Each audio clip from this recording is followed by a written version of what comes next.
Bonjour à tous, aujourd'hui je vous propose une petite vidéo matos sur 5 accessoires que j'utilise en voyage et que j'utilise aujourd'hui par extension pour le VTT. Alors soit je l'utilisais pour le VTT et ensuite en bikepacking, soit l'inverse. C'est sympa d'avoir des éléments qui peuvent servir pour plus d'une discipline. Si tu commences le VTT, ça peut te donner des idées de quoi prendre, et si tu es habitué, eh bien tu peux toujours comparer. Encore une fois, il s'agit de choix subjectifs qui marchent bien avec moi. Vous pourrez trouver les liens de chaque accessoire en description. La fameuse sacoche banane ou hip bag pour l'appellation anglo-saxonne. Aujourd'hui, c'est un incontournable chez les VTTistes, mais je trouve qu'elle est aussi vraiment pratique pour le voyage, notamment pour les arrêts minutes, car tous tes effets personnels importants ne te quittent jamais. Avant d'en arriver à la sacoche banane, il y a eu cette époque où je ne jurais que par le sac à dos, avec sa poche à eau. Mais au final, ce n'est vraiment pas confortable. Transporter ton litre d'eau dans le dos, c'est horrible, ça détruit les épaules. Aujourd'hui, tu peux mettre déjà une partie de ton matos sur le vélo. Depuis quelques années, la tendance rouler sans sac à dos s'est démocratisée.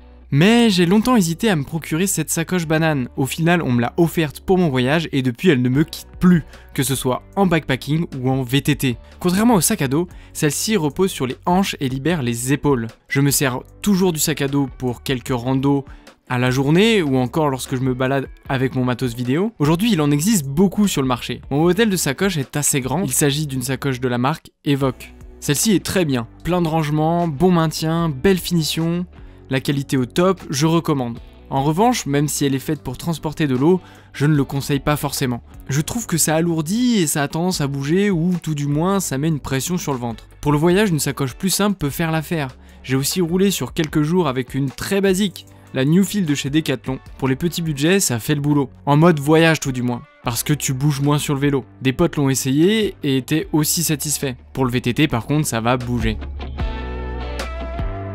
Numéro 2, le multi-outil ou multi-tool. En termes d'outils, il y a plusieurs écoles, que ce soit en VTT mais surtout en voyage. Certains préféreront la mini trousse à outils, avec des outils spécifiques, et d'autres le multi-outil. Je n'ai pas d'avis tranché. Mais pour mon voyage, je suis parti avec le gros multi-outils. Il en existe des centaines de différents, avec un nombre d'outils qui varie. Et voici la Rolls des multi-outils, l'Alien 2 de chez Topic, 28 outils, ergonomie travaillée, ultra résistant, 200 chevaux, de 0 à 100 km/h en 2 secondes. Bref, un bel outil à l'image de ce que fait Topic en général. Honnêtement, il y a tous les outils et même plus. Pour mon voyage, je pouvais faire plus que mon vélo, mais c'était le but, je voulais pouvoir réparer mon vélo et ceux des personnes que je rencontrais en chemin. C'est un peu lourd, mais ça reste un outil sympa à avoir chez soi. Une mini caisse à outils, testée et approuvée, 2 ans d'utilisation presque quotidienne et il marche encore à merveille. Je suis d'accord, c'est un peu trop pour la petite sortie. Et ce n'est pas nécessairement celui que je prends à chaque fois. Mais pour mes longues sorties et mes escapades bikepacking, c'est mon premier choix pour le moment. Si tu n'as pas d'outils et peu de place chez toi, c'est une option intéressante. Avec ça, tu peux faire 90% des réglages de ton vélo. Bien entendu, tous les outils ne sont pas dessus, il y a des outils pour changer la cassette ou le boîtier de pédalier qui eux sont très spécifiques. Numéro 3, le kit Samurai Sword. Je roule en tubeless depuis 2013 et je ne suis jamais retourné sur de la chambre à air. Je n'énumérerai pas ici tous les avantages de celui-ci, l'un d'eux étant de pouvoir rouler à faible pression pour gagner en grip, mais d'éviter de pincer, ce qui est le risque avec une chambre à air. En revanche, il faut rester en alerte, car rien n'est indestructible et il n'est pas impossible d'endommager le pneu.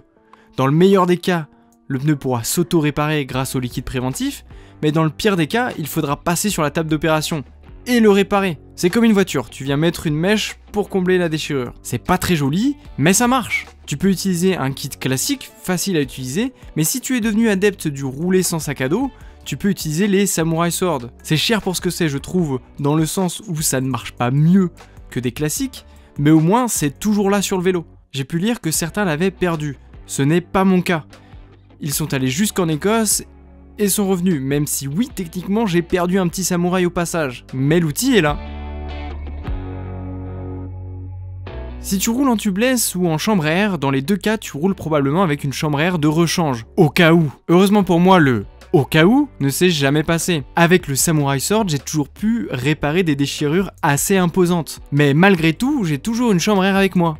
Au cas où. Sauf qu'une chambre à air 29 classique, pour des pneus en 2.4, c'est environ 250 grammes. J'ai donc enfin franchi le pas de prendre une chambre à air Turbolito. Le résultat est sans appel. Déjà, ça ne prend pas de place et ça pèse 45 grammes, donc 200 grammes d'économiser. Là, tu vas me dire que je suis un peu tatillon sur le poids, certes. En soi, ce poids n'est pas énorme. Je n'ai jamais eu besoin de mettre de chambre à air et ça fait 7 ans que je me traîne une chambre dans mon sac. C'est du poids et surtout de l'encombrement. Alors oui, je te l'accorde, il y a prescription, cette chambre à air a été gonflée. Donc elle est plus épaisse que si elle sortait du carton. En attendant, elle est comme ça et maintenant je dois faire avec. La chambre à air Turbolito peut apparaître comme un produit de luxe. 30 € la chambre, mais en même temps, ce poids mort commençait à m'énerver, surtout la place dans ma sacoche. Bref, si tu roules depuis longtemps, tu sais qu'économiser 200 grammes sur un vélo peut coûter des centaines d'euros. Au final, 30 € c'est peu. Bref, je pense que pour mon utilisation, c'est une bonne option car elle a plus de chances de rester rangée dans ma sacoche. Maintenant, si tu roules en chambre, 30 € la crevaison, c'est assez onéreux. À ce prix-là, passe en tubeless directement. Je vais finir par quelque chose d'évident, on va me dire merci Captain Obvious. Mais un marteau... Oh, qui a interverti mes objets là? Bref, non, une pompe, voilà. C'est pas mal une pompe. Une fois que tu as réparé ton pneu avec tes Samurai Sword, ou en enlevant ton pneu avec ton multi-outil Alien, et mis ta chambre à air Turbolito, il te faudra de l'air. Donc une pompe. J'en ai testé beaucoup, et là ça dépendra de ton utilisation. Il faut des pompes puissantes pour des pneus route, pour monter à 7-8 bars, pour le VTT beaucoup moins. Que ce soit pour du VTT ou de la route, je n'ai pas de recommandation précise. Généralement, je prends la plus petite possible. Maintenant, pour le voyage, mon coup de cœur reste la Lizane Microflore Drive, qui est un vrai bonheur à utiliser. Premier point, c'est un bel outil. Et si elle a l'air solide, c'est parce qu'elle l'est. Si tu suis cette magnifique série qui est Bikepacking to Scotland, tu sais que j'ai traversé de sacrées épreuves. J'ai dû regonfler mes pneus tous les jours. Et cette pompe a vraiment bien rempli sa mission. Son prix est plus élevé que d'autres pompes, mais selon moi, elle peut remplacer une pompe à pied et à main classique. En fait, c'est une pompe à pied que tu peux emmener avec toi. Ce n'est pas une pompe pour tout le monde, mais pour moi, c'est une belle découverte. J'étais parti en voyage avec une petite pompe, mais j'ai pas mal crevé et j'ai changé pour quelque chose de plus costaud. Et détrompe-toi, elle est beaucoup plus légère qu'elle en a l'air. Il me semble aux alentours de 190 grammes. Si je dois lui trouver un défaut, je dirais les écritures sur l'indicateur de pression, sur le manomètre, qui ont tendance à s'effacer. Le challenge prochainement, ce serait d'essayer de monter un tubeless avec pour montrer qu'elle sait tout faire.